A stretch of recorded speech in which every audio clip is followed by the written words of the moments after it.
que c'est la fête de celui-là. Là. Top. Non, c'est pas pour ça, c'est pas pour ça. C'est pas pour ça, c'est pas pour ça. Top, en attendant. Piska Gimel. Donc, Omnam, je reprends. Après, on va expliquer au bout du compte la complexité du corps et de l'âme, en comprenant que le corps n'est pas méprisable, comme l'âme n'est pas méprisable. Dans la Piska Gimel. Dans la Piska Gimel, les illuminations. Okay? Dans la Piska Gimel, vous avez Omnam, Gazar, Tuvo, Idbarach.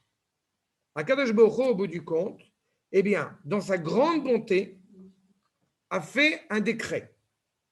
On va voir ce que c'est que ce décret, justement. Shie Gvul, Leishtadlut Azé. C'est-à-dire que le corps doit s'efforcer de s'élever à son maximum. Cependant, il ne faut pas oublier que dans la réalité du monde dans lequel nous vivons, eh bien, ça reste limité. Amitzarech le'adam le'asig hashlemut. On veut atteindre cette perfection, on avait expliqué la problématique.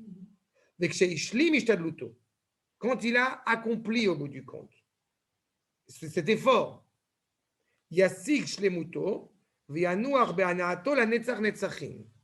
Quand il a, au bout du compte, atteint cette perfection, eh bien, il pourra se reposer pour l'éternité. Et comprenez bien, ça veut dire que la vie dans ce monde, dans la vie terrestre, implique un combat. C'est-à-dire, vous ne serez pas étonné si la nourriture basique de l'homme, c'est l'echem. N'est-ce pas? L'echem, c'est la racine de l'elachem. Il y a la guerre de subsistance, physiquement, spirituellement, à tous les niveaux. D'accord? C'est la vie dans notre monde. Alken, Urchaku, Lo, Shnezmanim. C'est pour ça qu'il lui a été fixé au bout du compte 2 temps. Echad, Zmana Avoda, l'un qui est le temps au bout du compte de travailler, de œuvrer, de servir. C'est ça. Et le second, Vechad, Zman Kibul Asachar. Et le second, le moment au bout du compte de recevoir la récompense, le salaire, face au travail qu'on a pu commettre. Mais il faut bien comprendre que l'amour profond de la vie, l'amour profond de ce monde n'est pas méprisable, n'est pas négatif. Nous ne sommes pas, je répète encore, nous ne sommes pas chrétiens. Dans la plupart des traditions spirituelles, il y a un mépris terrible à l'égard de ce monde. Et nous parlons exactement à l'inverse. Mieux vaut 1 heure de teshuva, de rapprochement d'Akadosh Baruch Hu dans ce monde, que la vie du monde futur. De la même manière que quand on va au cimetière, le Alechem, les tzitziot, les talit katan, pour ceux qui les ont à l'extérieur, on les rentre à l'intérieur. Pourquoi? Parce que tu ne veux pas faire preuve d'orgueil et de mépris à l'égard de ceux qui sont couchés, qui n'ont plus la possibilité de faire des mitzvot. Alors pourquoi on les enterre avec les tzitzit? On n'enterre pas les gens avec les tzitzit. On n'enterre pas les gens avec les tzitzit. On n'enterre pas les gens avec... C'est pas le talit. Non, plutôt. On enterre les gens avec... Il est dans cette coutume d'enterrer les gens. Je sais comment on enterre les gens, parce que j'ai travaillé là-dessus aussi. On enterre les gens avec 4 vêtements, les vêtements du Kohen. Les 4 vêtements du Kohen, avec notamment un vêtement qui a 4 coins. Mais il n'y a pas de tzitzit, il n'y a pas de tzitzit derrière. Et quand il y arrive certaines personnes qu'on enterrait avec le talit, il n'empêche qu'on l'a rendu caduque. Pour ne... Exactement. Pourquoi? Parce que justement, il n'y a pas de mitzvot après la mort. Il ne faut pas qu'il y ait le sentiment au bout du compte que la personne elle continue à faire des mitzvot après la mort. C'est ça? Arshal. Mais en tous les cas, c'est ainsi qu'a fixé Akadosh Baruch Hu. Et on a le devoir d'aimer Akadosh Baruch Hu de la même manière. Bechol levavecha. Pourquoi pas Bechol libecha? Parce qu'il y a 2 franges, il y a 2 côtés dans le cœur, et les 2, au bout du compte, le côté qui est déjà accompli à servir à Akadosh Baruch Hu, et l'autre qui ne l'est pas, au bout du compte, à œuvrer pour cela. Donc ce n'est pas au bout du compte, quand on parle justement de décret dans sa bonté, ce n'est pas au bout du compte l'expression cruelle d'Akadosh Baruch Hu qui nous aurait fait rentrer dans un monde au bout du compte où on ne peut pas en profiter, où on ne peut pas prendre du plaisir à être dedans. D'accord? Ve'ulam, midat atov meruba, il est clair, encore une fois, que là où le bien s'exprime dans toute sa splendeur, chez Avoda yesh la zman mechukak, kemo shegazra chokhmato, tout le travail qu'on va faire ici, il est délimité, il est fixé, et des décrets. Idbarach heyoto naot leze. Tout ce qu'on fait dans ce monde, encore une fois, c'est pas seulement faire la comptabilité, mais c'est au bout du compte arriver à transformer au bout du compte ce monde-ci en monde futur. On va voir après, Bezrat Hashem, que la réalité dans notre monde pour l'instant, que j'enregistre, j'ai eu peur de. J'ai eu peur de secondes que j'avais oublié. La réalité dans ce monde fait que l'homme ne peut pas atteindre le sommet de ce qu'il pourrait atteindre dans le monde futur. D'accord? Mais il n'empêche, encore une fois, que Kiboul Asacha en lo tachlit, de recevoir au bout du compte une récompense, n'a pas de fin, n'a pas de finalité. C'est pour l'éternité. Et la netzach netzachim, ou mitaneg ve oler be shlemut, asher kanalo. Au bout du compte, il va poursuivre sa route éternellement pour profiter, prendre du plaisir à la perfection qu'il a acquis. Ça veut dire quoi? C'est que la mort en tant que telle n'est pas une mauvaise chose. C'est un événement qui est insolite, qui est unique. D'accord? Après la mort, il y a une élévation constante de la Neshama. Jusqu'à quand? Jusqu'à la résurrection des morts. Mais pendant ce temps-là, qu'est-ce qui se passe? Si on a beaucoup œuvré dans ce monde, eh bien, quand arrive, j'ai envie de dire, le monde suivant, puisque vous savez pertinemment que les Talmidei Chachamim ont dit, ils n'ont pas de repos ni dans ce monde ni dans l'autre. Alors, comment est-ce qu'on peut parler au bout du compte de repos dans le monde futur? Comment est-ce qu'on pourrait parler de félicité, de sérénité dans le monde futur, puisqu'on nous dit que les Talmidei Chachamim n'ont pas de repos ni dans ce monde ni dans le monde suivant? Top. En fait, ce qu'il faut comprendre, c'est que quand on a beaucoup travaillé dans ce monde, eh bien, la Neshama qui continue à monter après la mort, l'image que j'aime beaucoup, c'est l'image au bout du compte de savoir si on est assis dans un train et le train avance ou on essaie de courir à côté du train. Si on a beaucoup travaillé dans ce monde, alors dans le monde futur, le train continue à avancer, le chemin commence à continuer, mais nous, on est assis dans le train, en première classe. Mais si on n'a pas beaucoup travaillé dans ce monde, alors dans le monde suivant, eh bien, on court à côté du train. C'est impossible à atteindre et à réussir? Non, mais c'est compliqué. D'accord? Bon, c'est un petit peu ça. De profiter de la lumière divine, évidemment, se fait pleinement dans le monde suivant. Et comme je l'ai dit, jusqu'à quand? Jusqu'à la résurrection des morts. D'accord? Jusqu'à ce qu'on soit justement pleinement apte à retrouver cette cohérence. D'accord? Mais comprenez bien que la mort n'est pas une fin en soi. En hébreu, chaim, c'est pluriel. Mavet est un singulier. Donc, il y a une vie avant ce qu'on appelle la mort et une vie après ce qu'on appelle la mort. D'accord? Acha. Chilouf matzavé Adam. Piska Dalet. Donc, étant donné encore une fois que la finalité, je reprends, que la finalité de ce monde et du monde futur ne sont pas les mêmes. D'accord? Puisqu'encore une fois, on n'atteint pas les mêmes choses. Donc, il y a automatiquement des distorsions, des impressions, des comportements différents entre ce monde-ci et le suivant. Oula, nous dit le Rav. Kefi, itralev zmanav. Le temps, encore une fois, évolue, le temps change, car Raoui, chez Itralef, Matzavo ou Char Mikrav. Il est clair que puisque le temps, pareil, change, évolue, donc, eh bien, le comportement de la personne, lui aussi, évolue, change. Vous serez d'accord avec moi qu'il y a 3 tfilotes par jour et pourtant on n'est pas la même personne le matin, l'après-midi et le soir.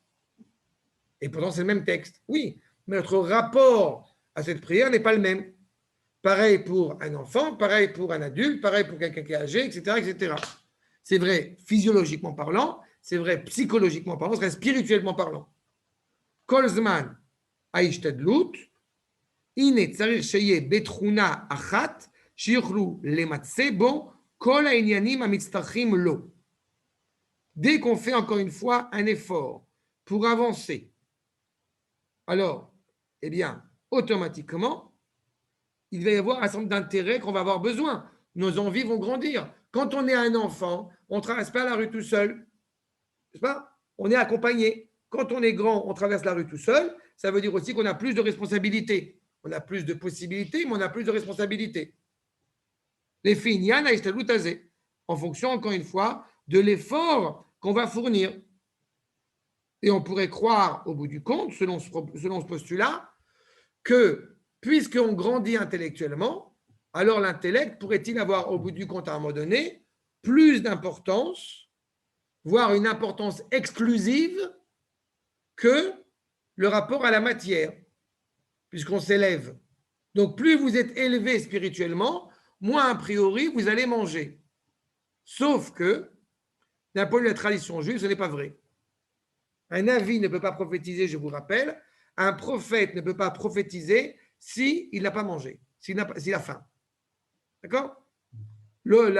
À Pessah, manger le Korban Pessah n'est pas une option, même si tu es végétarien. Ben, c'est un problème pour lui, mais c'est son problème. Achab, Pérouche, Keine, Mouchar, Shetim Tsalo, Amil Chama. Alors, ça veut dire quoi? Si automatiquement on est un corps et une neshama, que la neshama a des désirs, des desseins divins, spirituels, et que le corps a des desseins physiques. Donc, ça veut dire quoi? Ça veut dire que la guerre est inévitable. Bon. On est d'accord ou pas? Paraît logique que je dis. Ton corps a des besoins, donc il y a une guerre. On n'est pas.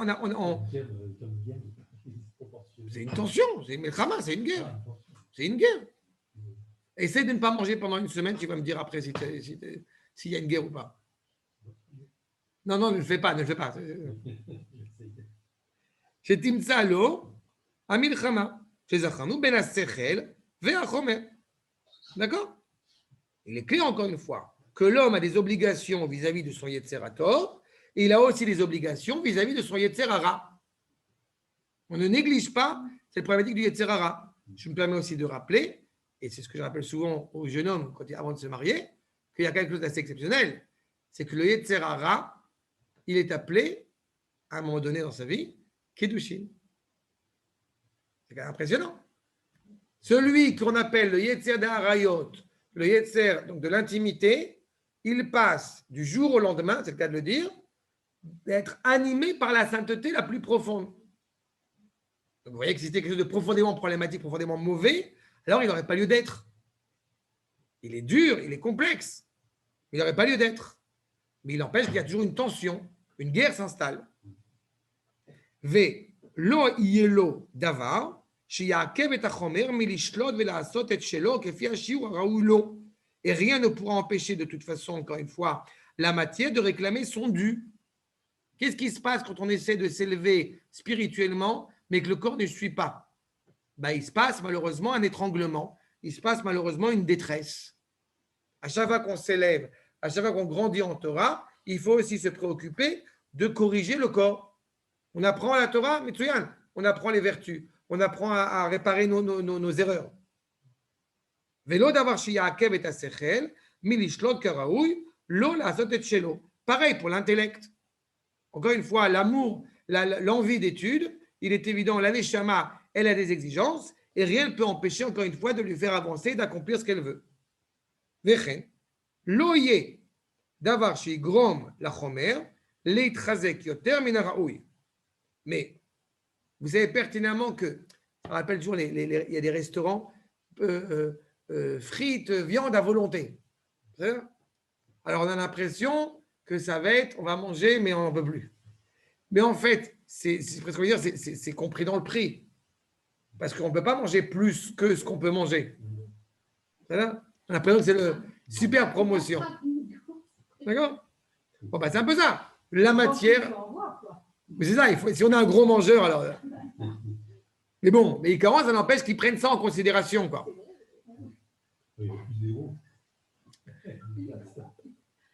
Ah ça, vegam lo, igrom la sechel, leitchazek yoter min haraoui.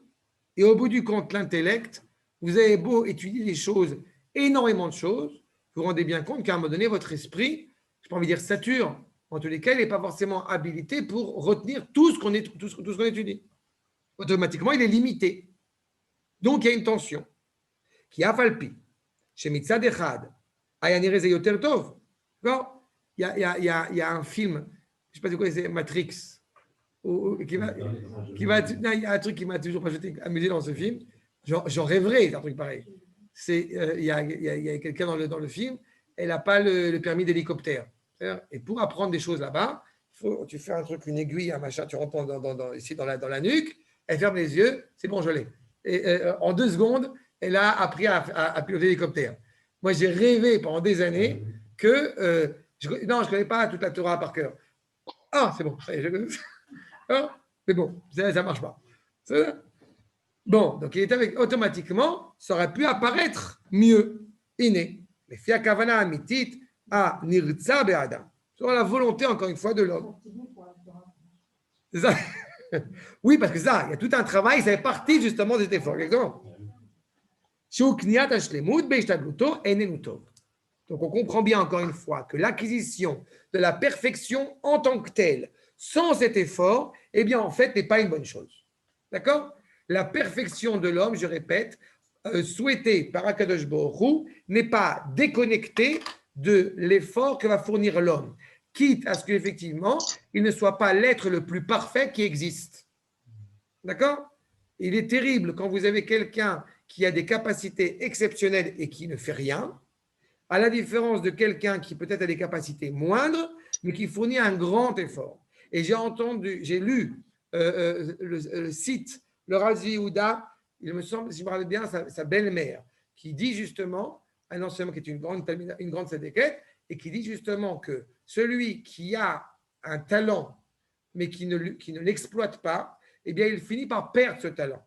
Alors qu'à l'inverse, celui qui justement n'a pas beaucoup de talent, n'a pas beaucoup de facilité à étudier, mais qui fournit justement cet effort, eh bien, il va se découvrir beaucoup plus de talent et beaucoup plus de force. Donc, c'est exactement cela. Et c'est ça, au bout du compte, la récompense. C'est pour ça que la Torah est un enseignement qui est très particulier. C'est pour ça que d'être rattaché à Akadosh Baruch Hu est très particulier, parce qu'on n'est pas dans la comptabilité, justement. Mais on est dans l'effort quotidien qu'on est en train de fournir pour se rapprocher de cette perfection. Au Bisman Kiboul Asachar, ou Bezman Kiboul Asachar, Baolam Haba, donc dans le monde futur, Iné. Raoul lo sheye bematzav afri leze. Dans le monde futur, c'est exactement l'inverse. Qui iné. Kol ma sheya chomer sholet beoto zman. On voit bien ce qui se passe dans ce monde. Si on parle au bout du compte, comme je l'avais dit une fois, si on parle au bout du compte de qu'est-ce qui vaut le coup, d'accord? A priori, on pourrait se dire, c'est quand même plus sympathique, c'est plus bénéfique dans ce monde de magouiller que d'être un homme droit. On pourrait le penser. D'accord? Mais dans le monde suivant, pas du tout. C'est exactement l'inverse. Et à la vérité, on se dirait que dans ce monde aussi, à un moment donné, mais sur le fond, on pourrait croire que la dimension matérielle est celle qui est la plus supérieure, la plus suprême. Pas? On est confronté à un réel problème aujourd'hui, justement, face à Esav, face au monde occidental, où souvent on a affaire que ce qui attire le plus, c'est ce qui est visible à l'extérieur, les étincelles. Souvent, ça m'est arrivé de voir comme ça des sites ou des groupes où on est en train, au bout du compte, de dire il fait des cours partout, c'est une grande star, il a des milliers de vues. Mais peut-être que le cours, il est nul. C'est là. Bon, c'est exactement la problématique. C'est ce que côté, encore une fois, le plus physique. Ce n'est pas seulement matière au sens matière, c'est aussi matière au sens ce qui est palpable, ce qui est conceptualisable. Mais dans le monde futur, ce n'est pas le cas. D'où le fameux jeu de mots, Achremot Kedoshim est mort. Vous voyez ça? Dans le Sefer Vaïkra, vous avez des parachiotes. Et lors des parachiotes, dans le Sefer Vaïkra, sur cette partie-là, c'est Achremot, c'est une paracha. Après, il y a Kedoshim. Okay? Après, est mort. C'est-à-dire, si je dis ça dans le contexte ici, après la mort, ceux qui sont authentiquement saints, on saura le dire. C'est un jeu de mots. Bon, c'est des blagues de religieux. Ah ben, ça va. Ça, Veine. Lo aya ela marchir ou me'akev à la neshama, c'est l'otidabek boborei de barach. Justement, cette réalité de la matière qui va, au bout du compte, contrôler cette neshama, si c'était elle qui était mise en place, qui était mise en avant, mise en exergue, eh bien, elle ne pourrait que obscurcir okay, et attarder au bout du compte la neshama de pouvoir se rattacher au Créateur. Et c'est pour cela, iné, raoui ou shelo ishlot az ela aneshama. Dans le monde futur, ce qui dirige, ce qui est géré, ce qui gouverne, c'est la neshama. D'accord? Extérieurement, c'est clairement la neshama. Le corps, encore une fois, perd de sa substance puisqu'il est enterré. Okay? Donc, il perd évidemment toute sa noblesse par les vers. Ve'achomer, yenimshach achareya, legamre beofen shelo ya'akev al yada klal. La neshama, dans ce monde, eh bien, elle est d'une certaine manière torturée parce que même si effectivement elle arrive à faire avancer ce corps, il n'empêche que ça reste de toute façon à un certain niveau limité. Sauf si on est un Talmid Chacham. Parce qu'arrive une dimension, c'est un Talmid Chacham, et même encore plus quand il s'agit évidemment des patriarches, par exemple, où il n'y a plus de distinction entre l'intérieur et l'extérieur. La Neshama est visible, j'ai envie de dire, de l'extérieur. D'accord? Mais pour le commun des mortels, ce n'est pas forcément le cas. Et donc, il y a une vraie difficulté. Donc, dans ce monde, le corps, évidemment, de toute façon, va gérer. On a besoin de manger, ce qui est fondamental. Ce n'est pas une malédiction du Créateur. Non seulement c'est agréable, mais surtout par rapport à la volonté du Créateur. C'est ce que je dis souvent. Si on n'avait pas l'appel de la faim, ce serait terrible. C'est-à-dire, je rappelle quand mon fils était petit, il se donnait des coups comme ça sur le mur, et on a été vérifié pour être certain que ce n'est pas un danger. Parce qu'il y avait un truc qu'on appelle rouchiéter. Quand il y a pas rouchiéter, il manquait si on ne ressent pas les coups. Il y a quelque chose c'est super dangereux. Et si au bout du compte, on n'avait pas ressenti la faim, on mourrait. Donc heureusement qu'on a, excusez-moi l'expression, heureusement qu'on a le ventre qui gargouille de temps en temps, qui nous fait comprendre qu'il faut manger. C'est ça? Arshab. Et donc, ça c'est ce qui se passe dans ce monde. Mais dans le monde suivant, si justement c'était le corps qui dirigeait, alors automatiquement, ça empêcherait justement cette neshama de se relier à Kadosh Baruch Hu profondément. Et on doit prendre soin de son corps. Une partie de la neshama redescend sur terre et l'autre monte. Non.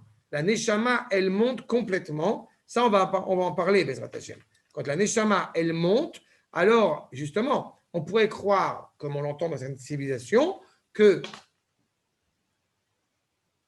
si ce monde n'est pas utile, si ce n'est au bout du compte que pour aller dans l'autre monde, alors on pourrait terminer en se disant, oui, donc en fait, ce monde ne sert à rien.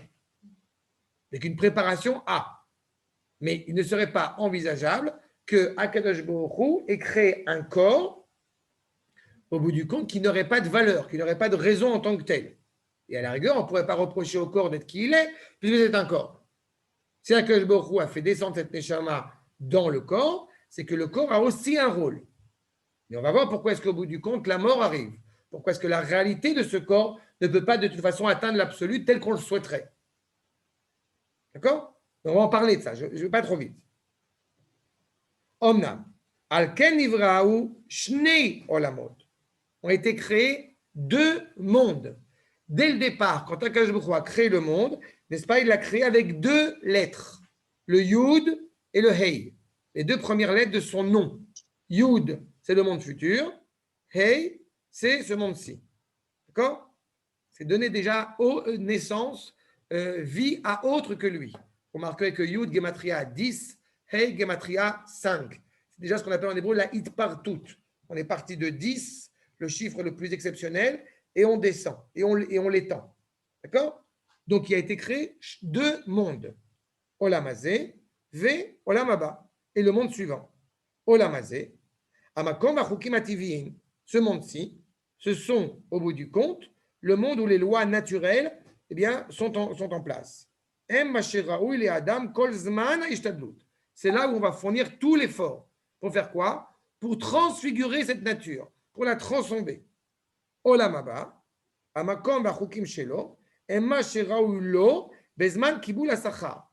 C'est deux temps, deux dimensions qui n'ont pas le même départ et qui n'ont pas la même finalité. dans ce monde-ci, le travail, c'est l'effort. Dans le monde suivant, le travail, c'est justement la récompense.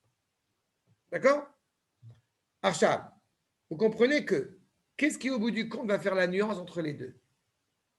Ce qui va faire la nuance entre les deux, et ce qui va faire que, justement, je ne mélange pas les deux, si je puis dire, eh bien, c'est ce que vont nous dire les Chachamim, c'est la nuance entre Nachash et entre Nefesh. Je vous rappelle, pour bien comprendre là-dessus. Quand Akadosh Baruch Hu a créé l'homme, il a voulu d'abord que la terre sorte de son sein l'homme. D'accord? Seulement la terre en elle-même n'a pas réussi à sortir d'elle-même un homme. Elle a sorti une approximation d'homme qui s'appelle le Nachash. D'accord? On dit le serpent, mais ce n'est pas le serpent. C'est un serpent qui parle, il y a toute une dimension. C'est une approximation humaine. Mais ce que Akadosh Baruch Hu souhaite créer, c'est Adam, un nefesh, une dignité. D'accord? La nuance entre Nachash, c'est-à-dire je ne pense qu'à ce monde-ci sans penser au monde futur, ou je suis justement l'accomplissement de ce lien entre le monde futur et ce monde-ci, le nefesh, l'homme au sens fort du terme, d'accord? Eh bien, c'est la nuance entre ces deux mots, j'ai envie de dire, qui est la solution. J'explique. Nachash, Gematria, 358. Nefesh, Gematria, 430. Combien y a-t-il entre 430 et 358? 72. 72, Gematria, Chesed. Dans le monde dans lequel nous vivons, pour pouvoir pleinement accomplir le dessein Eyen de l'homme, c'est-à-dire Olam Haba, ça va être justement dans cette volonté de prodiguer du bien autour de soi. C'est la morale. Ça, c'est le Chesed. C'est Avraham. C'est pas? Et c'est 72. C'est exactement la problématique. Donc, quand on va parler de ce monde-ci et quand on va du monde futur, on n'est pas en train de dire au bout du compte que ce monde-ci est un monde sans intérêt, un monde cruel, un monde maudit. Certainement pas. J'aime à rappeler un des rachis fondamentaux de la Torah, quand Adam a connu sa femme Chava et qu'il est inscrit clairement chez Rashi, que c'est à ce moment-là que Chava est entrée enceinte. Et il précise, et c'était avant la faute. Ça veut dire que la faute d'Adam Arishon, je me permets d'insister sur ce point, n'est pas le péché de chair. Ce n'est pas le problème du corps en tant que tel. Ce n'est pas le problème de la matière. Ce n'est pas le problème de ce monde-ci. Ce monde-ci prend tout son sens parce qu'il est éclairé par le monde futur. D'accord? Le couloir. Vous avez un couloir pour entrer dans le salon. Mais si au bout du compte, la porte du salon est fermée, alors le couloir est totalement obscur, on n'y voit rien, on n'y comprend rien. Mais si la porte du salon est ouverte, alors le salon éclaire le couloir. Donc le couloir n'est pas méprisé. D'accord? C'est clair? Ok. Justement, là, tu évoques le sujet d'Adam et de la faute, et donc cette consommation de l'arbre interdit, et la sanction, c'est la mort. Non, je n'ai pas dit ça. Tu mourras, non, Dieu dit, si tu manges ce... Guy, je t'en supplie. Non, non, Guigui, je vais t'aider. Je vais t'aider. Parce que je l'ai déjà évoqué dans le passé, mais on va y revenir dessus de toute façon. On est Pisca, on vient de finir Pisca Dalet, d'accord? Juste que tu saches, la Pisca Vav, et ceux qui ont l'ordinateur peuvent le voir devant eux, de quoi on va parler deux paragraphes suivants. Le premier homme avant la faute.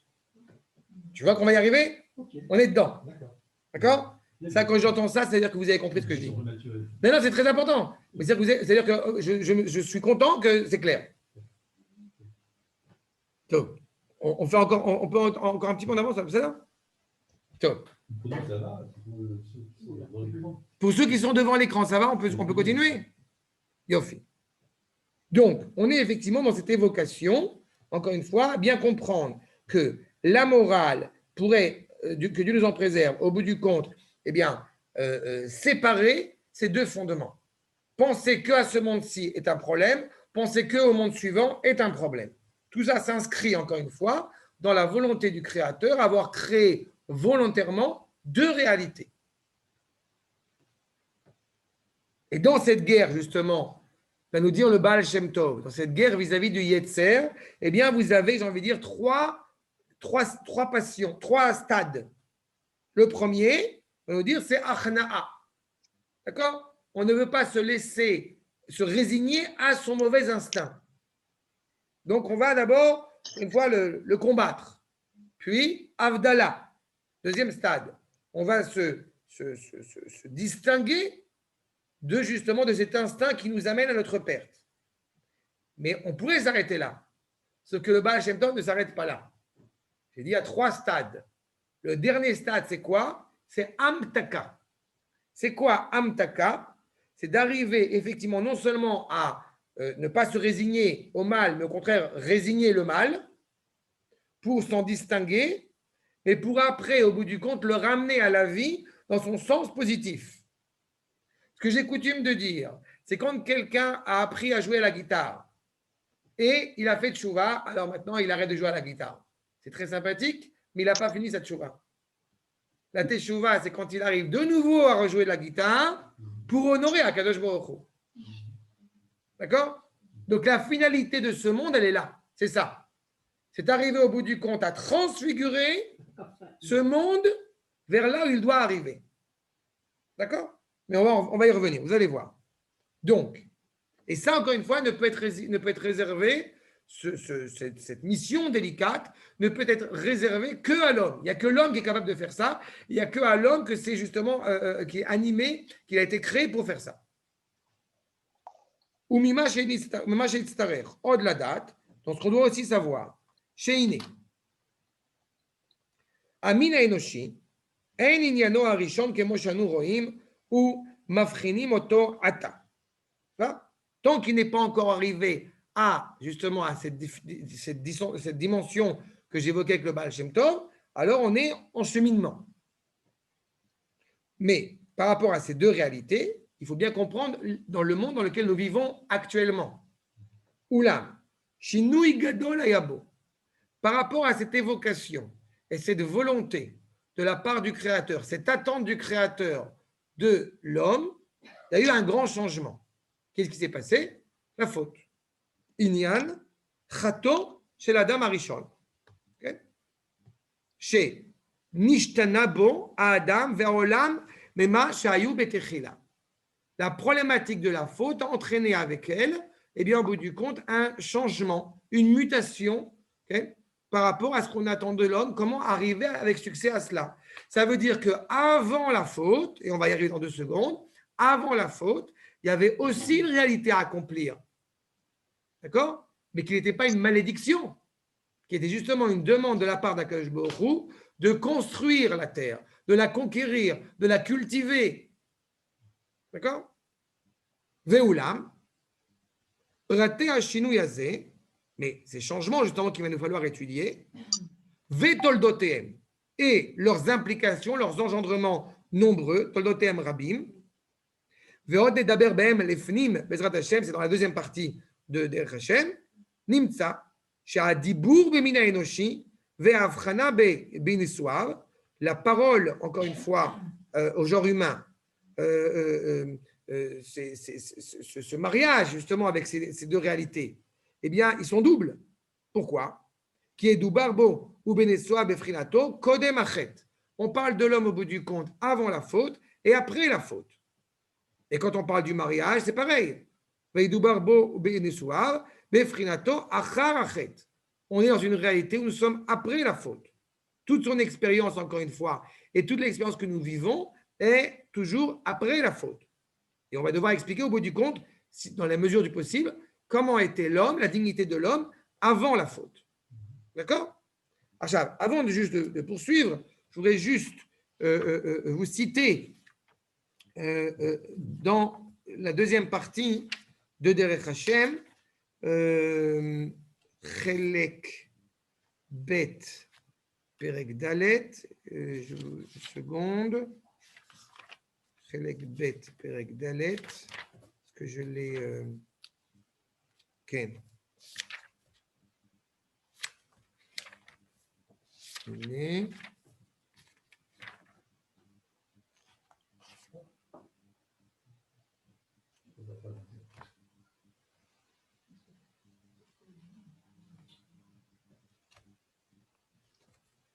où justement le Ramchal est né. Je vais le dire en 2 mots, juste qu'on comprenne, et on aura le temps de revenir là-dessus. Je vous livre ce que dit le Ramchal. D'après, je peux faire comme ça. Chelek Bet.